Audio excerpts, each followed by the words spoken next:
The main feature of a poor economic agent is that they will not sacrifice today for a future benefit. So they will save less. They will not make capital decisions. And what that means is that it becomes a self-fulfilling prophecy. You end up in either a recession or, depending on how terrible it is, you end up in a depression. Well, looking at our roads, it appears Jamaica is in a severe depression. But roads are also a reflection of the contempt parliamentarians have towards their people, their employers.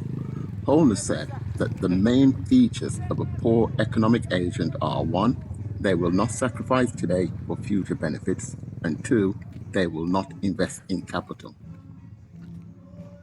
I wholeheartedly agree, and the JLP and PMP have been terrible economic agents, and roads are but one example. Look at China. The first building block in their rise to power was to invest in roads because communities must be connected to trade.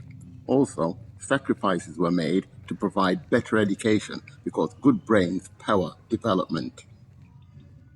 Here in Jamaica, communities are marooned without bridges, and education is substandard because governments have chosen not to invest in the people. For instance, $50 million is being spent on a new parliament building to house them in luxury. That $50 million could be invested in solar-powered schools, an investment that would pay for itself inside 4 years whilst improving educational funding, so it is an absolute no-brainer. But this is what poor economic agents do with the people's money. They mismanage and spend on themselves.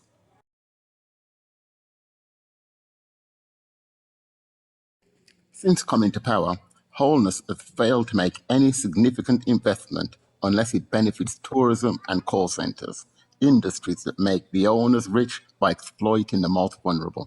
His goal is to keep foreign investors happy, and he's doing a grand job of that. The man is an immoral hypocrite, and he's not a leader. He is a politician of the worst kind.